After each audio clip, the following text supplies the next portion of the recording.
Bonjour à tous, ravi de vous retrouver dans ce Smart Job, votre rendez-vous emploi, RH, management, débat, analyse, expertise et vos rubriques habituelles. Bien dans son job, aujourd'hui on parle du management de l'intime. Qu'est-ce que c'est? On va en parler dans quelques instants avec Flore Villemeau, les directrices conseil RH, organisation et culture à The Boson Project. Elle est notre invitée. Le grand entretien aujourd'hui avec Béatrice Kosowski, présidente d'IBM France, avec une étude passionnante sur les femmes dirigeantes et l'IA. On fera le point avec elle évidemment sur ces enjeux. Tant sur la position des femmes dirigeantes que sur la puissance de l'intelligence artificielle générative. Et on terminera avec Fenêtre sur l'emploi, loger pour mieux recruter. C'est une question importante. On en parlera avec Thomas Corman, il est fondateur de Willow. Voilà le programme. Tout de suite, c'est bien dans son job.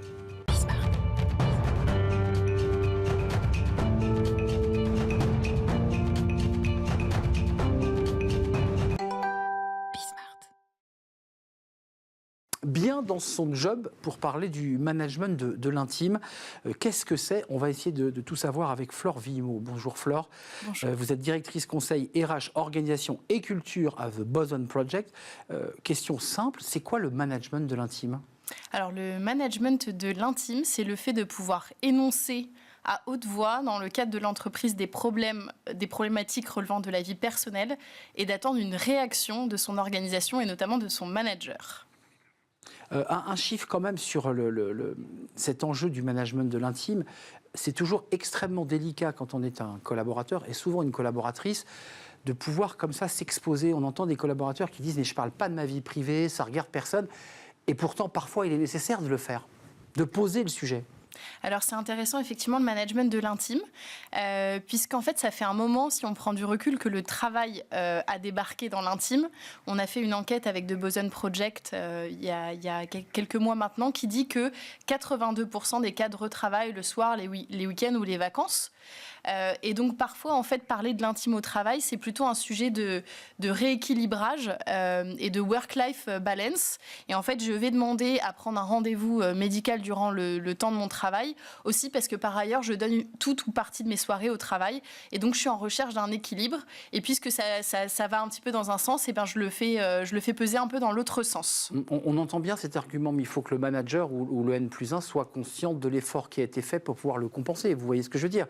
On autorise quelqu'un à aller chez le médecin si on sait qu'il a travaillé le week-end. Comment il le sait, le manager, qu'on a travaillé le week-end? Ça reste toujours complexe. Ça, c'est effectivement un bon point, parce que quand on s'autorise ces choses dans un sens, dans un autre, ça veut dire qu'on a mis en place une culture de la flexibilisation, de la confiance et de l'autonomie. Ah oui. Et en fait, ça, c'est très difficile, parce que ça veut dire que les objectifs sont clairs et qu'on a toute confiance en le collaborateur sur sa capacité à s'organiser. Donc si le rendez-vous médical il tombe au moment de la réunion stratégique où on attendait justement que cette personne fasse la présentation qui va compter, évidemment que c'est pas le bon moment. Donc en fait c'est de la confiance sur le travail réalisé et de la clarté dans les objectifs. C'est une politique managériale plus qu'une politique RH. C'est en fait globalement je présente à mon manager une difficulté personnelle, enfants malades, école fermée, enfin tous les sujets qui sont attenants à la vie personnelle. L'objectif, c'est quoi? C'est que le manager soit quoi? Assertif, empathique, à l'écoute. Comment il doit se comporter, ce manager? Les trois à la fois. En fait, ce qui est intéressant, c'est que du point de vue du manager, dans un contexte où le manager, il a la besace est lourde en ce moment. Enfin, on a fait également une étude qui dit que 66% des managers trouvent qu'ils ont une charge de travail qui est insupportable. La plupart du temps, quand il y a un défaut dans l'équipe, en fait, c'est eux qui viennent en pompier reprendre la charge. Donc c'est pour ça aussi que pour un manager, c'est vraiment une problématique clé à bien gérer. Et en fait, du point de vue du manager, il va avoir plein de demandes de toutes parts qui paraissent complètement déconnectées les unes des autres. Donc soit un sujet effectivement de santé mentale, d'enfants malades, on a beaucoup parlé des congés menstruels. Donc ça peut prendre des facettes différentes. Et le sujet, c'est d'avoir la bonne grille de lecture. Est-ce que oui, non, ça touche le sujet de la performance ?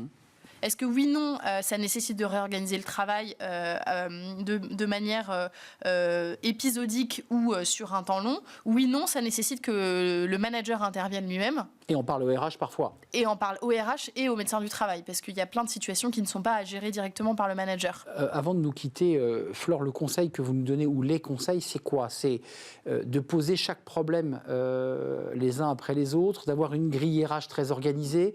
Chaque entreprise gère différemment tous les sujets que vous traitez. Comment le manager s'en sort là? Alors, 2 conseils. Le premier, c'est d'avoir cette fameuse grille qui permet en fait de catégoriser les problèmes et de savoir quand et si le manager doit agir, en présupposant que ce n'est pas nécessairement le cas et qu'il y a le RH, le médecin du travail ou même l'équipe elle-même qui peut être en soutien. Et le deuxième, c'est d'acter que ce sujet, il fait partie de la banette du manager demain, donc ne pas le mettre de côté, choisir de le traiter. Et peut-être pour terminer avec un dernier concept, on parle de work-life balance. De plus en plus, on va parler de work-life intégration. Et derrière, en fait, notamment porté par les générations Z, le sujet, ça va être de se sentir reconnu, être authentique au travail et considérer qu'on peut être vulnérable et qu'on peut le dire haut et fort. Et donc, ces sujets, ils vont devenir de plus en plus présents dans l'entreprise. Donc, ça veut dire non seulement assumer ces sujets, mais les rendre visibles. Exactement. En disant, voilà, j'ai ce problème et je ne m'en cache pas parce que c'est plutôt les hommes qui, en général, ont plutôt tendance à mettre ce sujet sous le tapis et laissent aux femmes le soin d'aller chercher l'enfant malade à l'école. C'est ça le sujet. C'est ça. C'est le sujet de prendre... Poser le masque. Voilà, de poser le masque, d'assumer aussi qu'on a des vulnérabilités et aussi de comprendre que, évidemment, quand on est bien dans sa vie, on est mieux dans son job. Et qu'en fait, c'est ces conditions qu'il faut remplir et que la performance, elle n'est pas linéaire et toute droite et qu'il y a des choses qui se passent dans la vie, quoi. Un tout dernier mot, ça oblige quand même le manager à avoir une grande finesse, je dirais, dans la connaissance, la compréhension de ses collaborateurs. Hein. Ça lui demande d'être très à l'écoute quand même. Hein. Ça lui demande d'être très à l'écoute en entonnoir, mais en réalité, il peut aussi avoir la grille lecture ou le filtre qui permet de lui dire oui, non, j'y vais pas, c'est mon sujet, c'est pas mon sujet. Merci Flore Villemeau d'être venue nous éclairer sur cette étude avec ce chiffre, hein, je le rappelle, 82% des cadres retravaillent le soir, les vacances et le week-end. C'est une étude que vous avez réalisée chez Boson Project. Je rappelle que vous êtes la directrice conseil RH, organisation et culture. C'était un vrai plaisir de vous accueillir. Merci à vous. On tourne une page, c'est le Cercle RH et un grand entretien aujourd'hui avec la présidente d'IBM France. On va parler d'intelligence artificielle générative, on en parle toutes les semaines, mais la place des dirigeantes, eu égard à ce sujet qui, nous dit-on, révolutionne le travail. On en parle avec la présidente IBM France, c'est le grand entretien.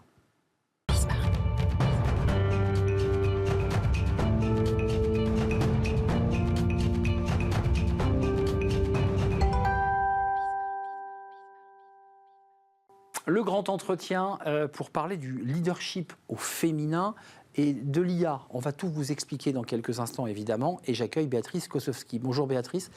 Très heureux de vous accueillir, présidente d'IBM France. Absolument. Et on va parler alors d'un sujet très important parce que le leadership au féminin, on en parle beaucoup, mais de l'IA générative, on n'en a jamais autant parlé que depuis un an.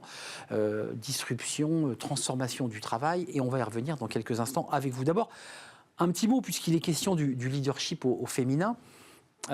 C'est dur d'accéder à des postes à responsabilité, de pouvoir, de présidente d'IBM France lorsqu'on est une femme. Est-ce que c'est plus difficile que lorsqu'on est un homme? Très certainement. Il faut une très très grosse détermination, mais je veux donner une vision très encourageante et positive. Tout au long de son chemin, on rencontre des personnes qui vous tendent la main, qui vous aident. Et puis, je pense aussi que c'est important d'accepter de prendre des risques. Parce que quand je regarde mon parcours, finalement, j'ai eu un certain nombre d'étapes un petit peu risquées. Peut-être que c'est justement le regard féminin qui considère que voilà, il y a cette notion de risque. Mais en tout cas, pour moi, ça a été finalement à chaque fois des accélérateurs. Voilà. Donc, si j'ai un message à passer quand même, c'est qu'on a besoin d'attirer du monde dans le secteur du numérique, parce qu'aujourd'hui, il y a quand même 85 000 jobs qui ne sont pas staffés. Et en particulier attirer des talents féminins, que ce soit des jeunes filles ou que ce soit des femmes en reconversion, ce qui est aussi un axe particulièrement porteur. Ce qui est intéressant, il y a des femmes peu qui dirigent des entreprises, mais des entreprises de la tech, il y en a très très peu, très très peu. Et vous dirigez une entreprise, IBM France, mondialement connue. Pourquoi les femmes sont si peu présentes dans la tech? Alors déjà dans les postes de collaborateurs, de talents, mais aussi dans les postes de direction. Comment vous l'expliquez? C'est un métier d'homme, la tech? Alors, en fait, c'est intéressant parce qu'il y a une multiple raison. Donc, on ne peut pas dire qu'il y a une seule raison. Certains blâment les entreprises de la tech en disant, finalement, elles ne sont pas assez motivées pour tendre la main, justement, aux femmes. Moi, je suis un énorme contre-exemple parce que je considère qu'une des raisons fondamentales de ma trajectoire, c'est justement la position d'IBM en la matière qui est fondamentalement engagée et très sincèrement et authentiquement vraiment très active sur le sujet, beaucoup de travail sur le fait d'attirer les femmes et de développer les talents au féminin. Je pense que sur le cursus de formation, on ne donne pas assez envie. Il y a un petit peu d'appréhension par rapport à la technologie, par rapport à la technique, par rapport à la science. Donc il y a un gros travail quand même à faire pour éveiller, réveiller les jeunes talents féminins aussi. Je précise quand même que par rapport à votre position, votre titre, vous n'êtes pas une spécialiste du numérique dans votre parcours scolaire. Je ne suis pas ingénieure. On est bien d'accord. Oui. Non, mais je dis ça parce qu'il suffit d'avoir croisé quelques responsables ou dirigeants d'entreprises de la tech qui, très rapidement, au bout d'1 minute 30, vous font passer pour un terrible ignare parce que, globalement, ils jargonnent, on ne comprend rien. Est-ce que ça, vous l'avez vécu concrètement, d'être regardé comme quelqu'un qui n'était pas de ce monde ? Oui et non. C'est-à-dire qu'en fait, d'abord, je suis très très bien entourée et pour moi, ce qui est important, justement, c'est de réfléchir suivant les circonstances, les rendez-vous, les activités que l'on a, de bien s'entourer avec les bonnes expertises. Donc, je dirais que finalement, ce n'est pas un sujet. C'est juste en termes d'inconfort ou de manque de confiance que l'on peut avoir. Oui. Bien sûr que je l'ai ressenti à de multiples reprises. Et d'un autre côté, la tendance est quand même à investir un temps phénoménal, et de l'argent pour les entreprises, mais dans la formation, parce que le propre de l'industrie du numérique, c'est que tous les 2-3 ans, en fait, les connaissances que l'on a sont obsolètes. Alors, il y a ce travail de fond sur les compétences, les fameux hard skills, les expertises.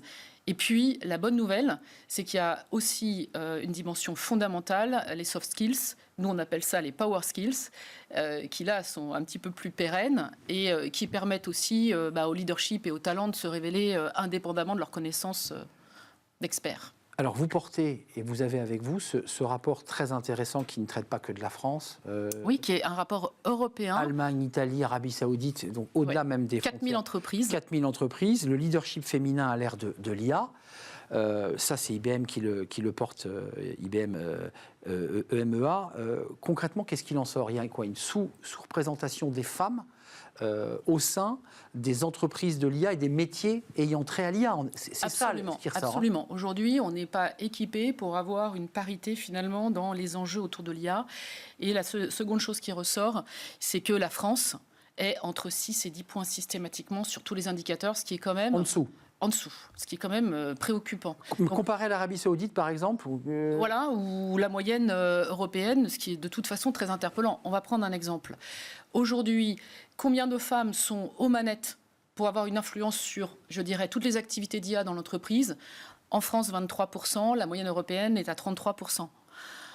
Par exemple, quand on interroge les dirigeants en leur demandant à quel point c'est important ce leadership au féminin pour l'IA, vous allez avoir 72-73% favorables en Europe, on est à 62% chez les Français. Et le troisième qui grade vraiment, c'est sur la confiance des femmes. Ouais. Enfin, le manque de confiance des femmes. Le plafond de verre, en quelque sorte. Mais complètement, dans leur capacité, finalement, à bien appréhender tous ces sujets d'IA. Donc, 26% pour les femmes en France, contre 49% pour les hommes, et contre 46% pour les femmes européennes. Donc, en fait, on voit qu'on a ce décalage. Donc, alors, il y a une bonne nouvelle quand même, c'est que les femmes s'attellent à mieux se préparer, elles-mêmes et leurs équipes. Et ce que je trouve intéressant, c'est que leur regard, il est très circulaire à 360 degrés. Bien sûr, il y a les expertises, la technique dont on parlait tout à l'heure, mais il y a aussi justement toute la partie soft skills bien sûr, qui est fondamentale dans les projets d'IA et de Gen AI, et puis la partie réglementaire.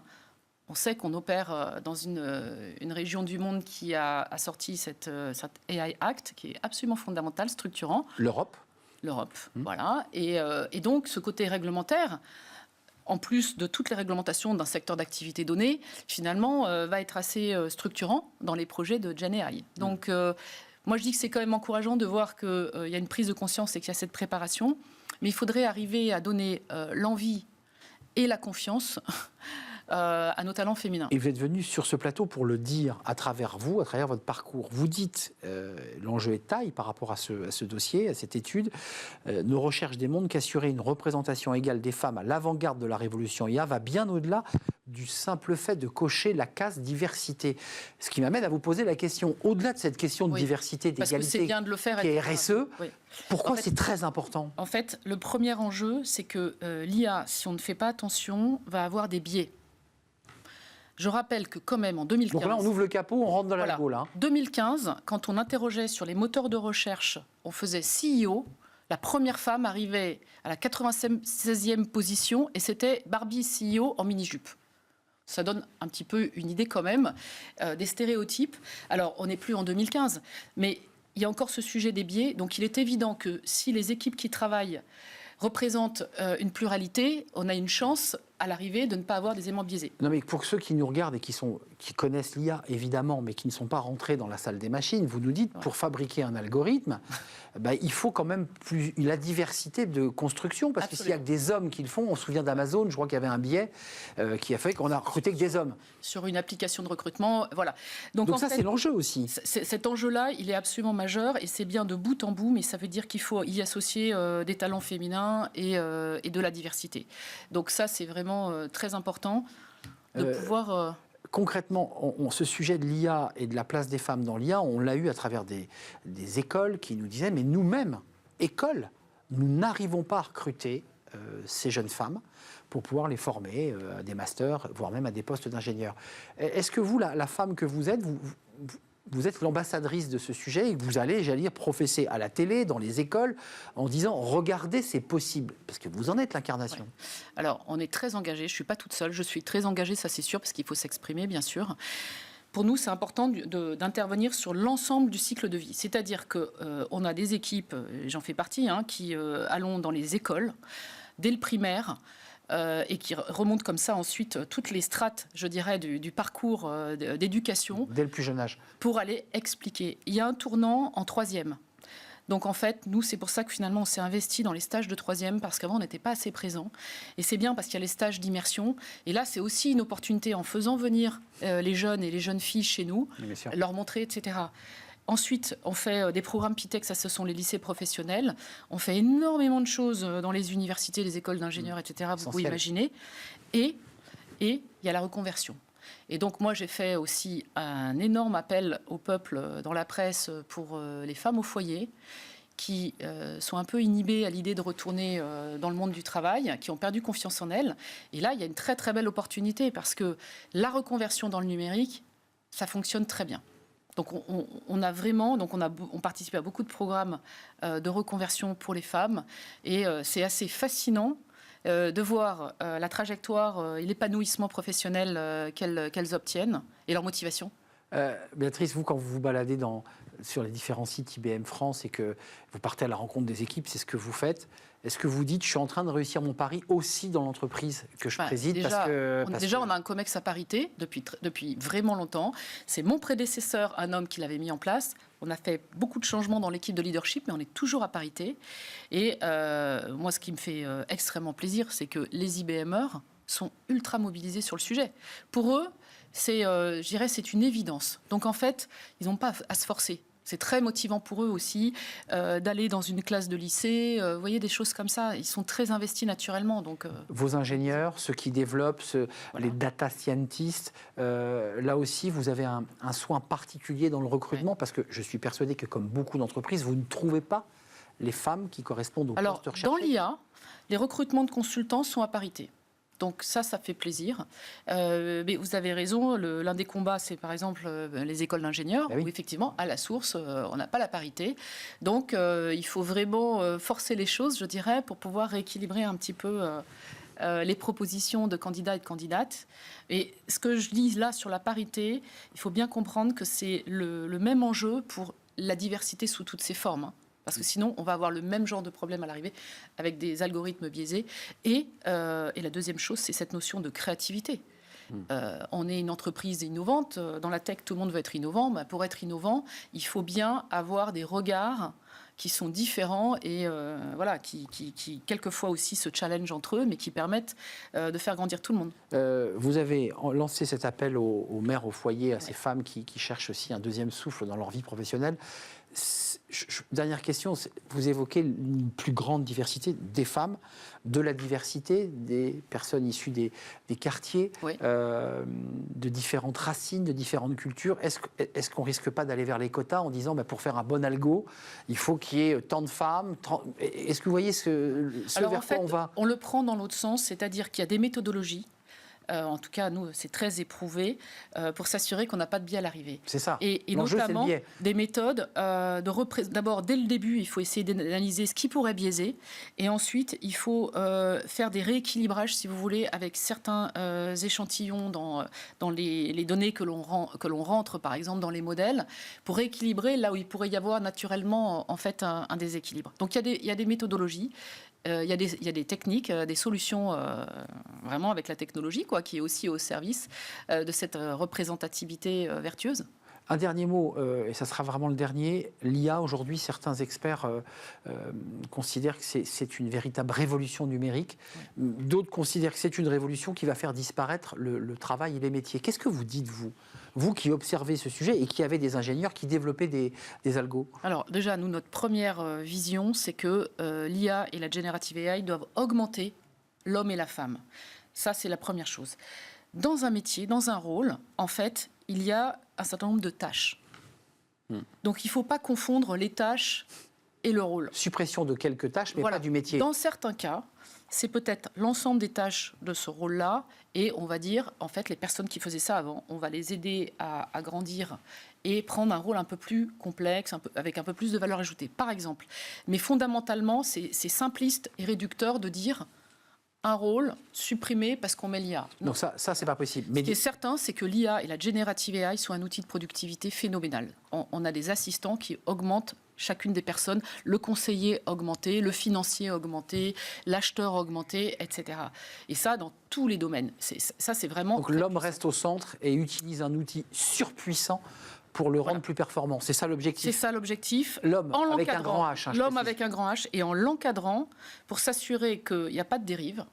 Voilà. Donc en fait, nous, on insiste énormément sur cette notion d'IA de confiance, et on a trouvé des solutions de gouvernance, je dirais, pour encadrer tout ça. Et le deuxième point de grande vigilance, c'est qu'il faut vraiment que ça serve à quelque chose. Et nous, dans une de nos 3 valeurs, c'est Innovation that matters. C'est pas l'innovation comme une finalité, je dirais, un peu artificielle. Comme d'un levier. À un moment donné, il faut que ça apporte quelque chose parce qu'il va y avoir un impact sur la partie green. Donc il faut vraiment qu'on actionne ces technologies à bon escient. Merci Béatrice Kosowski d'être venue nous éclairer, nous faire partager aussi votre engagement, plus qu'une passion, votre engagement à travers ce travail mené par IBM dans plus de 10 pays, 4000 managers et dirigeants interrogés sur cette place de l'IA et des femmes et du leadership au féminin. Merci. Je rappelle que vous êtes la présidente d'IBM France. On tourne une page et on se dirige vers Fenêtre sur l'emploi. J'accueille mon invité.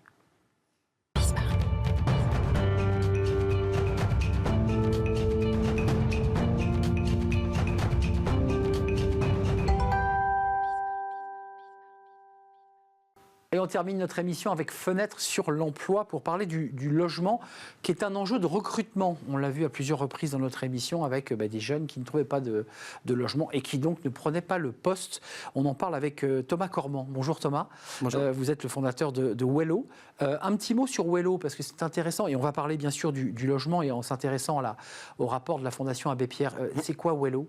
Alors Wello, c'est une solution de logement qui a pour destination les jeunes dans les grandes villes, souvent des marchés en location, en tension, notamment par exemple à Paris. Ce que l'on fait avec Wello concrètement, c'est qu'on va s'intéresser aux appartements de grande taille. Donc c'est souvent des appartements de 100 mètres carrés, 150 mètres carrés. De standing, comme on dit. De standing, familiaux, de grande taille au centre-ville. Et parce qu'ils sont au centre-ville, ils ont des loyers très hauts, très importants. Ce que l'on fait, c'est que souvent, ces logements ont du mal à se louer et pour autant, il y a de plus en plus de jeunes qui ont du mal à se loger.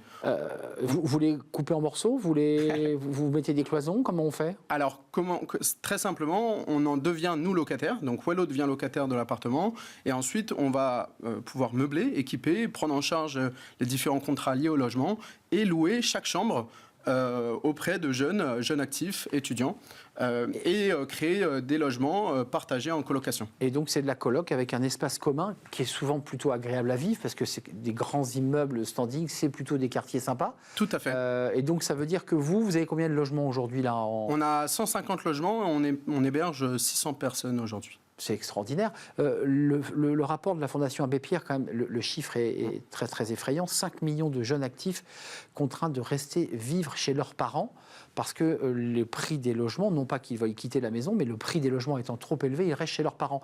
Ça, c'est une solution qui permet quoi aux infirmiers, à des gens qui n'ont pas des revenus très élevés, de pouvoir travailler pas trop loin de leur emploi. Parce que sinon, la réalité, c'est qu'on part à 15-20 km pour se loger. Exactement. Ce que l'on remarque, c'est que aujourd'hui, il y a une vraie problématique pour les jeunes qui ont les premiers juniors, les premiers CDI. Lorsqu'ils arrivent sur le marché de l'emploi, il faut gagner 3 fois le montant du loyer. Donc, il y a toute une quantité de logements qui ne sont non accessibles il faut le rappeler quand même, 70% du marché locatif privé, qui sont des personnes de moins de 35 ans. Et au-delà de ça, c'est véritablement le fait d'avoir soit je travaille dans d'autres régions françaises et finalement j'ai un cadre de vie plus agréable, soit je vais à Paris, j'ai une difficulté pour accéder au logement et après je peux être effectivement hyper loin de mon travail. Le logement, c'est un frein à l'emploi, on est d'accord. C'est-à-dire qu'on refuse un emploi parce qu'on n'a pas le logement, c'est évident. Alors on a mené une étude sur le lien entre le logement et l'emploi. C'est un Français sur 10 qui dit avoir refusé un job parce que difficulté d'accès au logement. Et parallèlement, on a aussi des chefs d'entreprise. C'est un chef d'entreprise sur 5 qui dit devoir refuser un collaborateur par manque d'accès au logement. D'accès au logement, et ça veut dire qu'il refuse parce que le collaborateur vient de trop loin.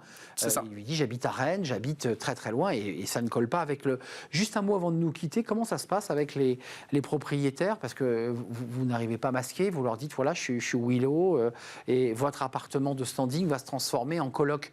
Ça bloque pas, il y a une vraie ouverture, ça négocie?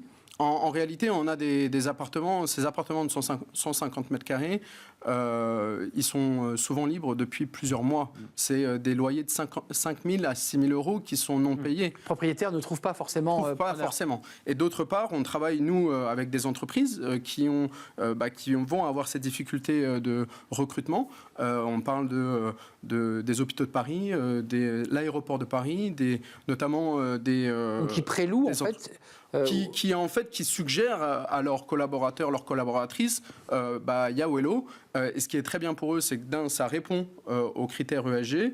D'autre part, ça leur permet d'offrir une solution extra-professionnelle.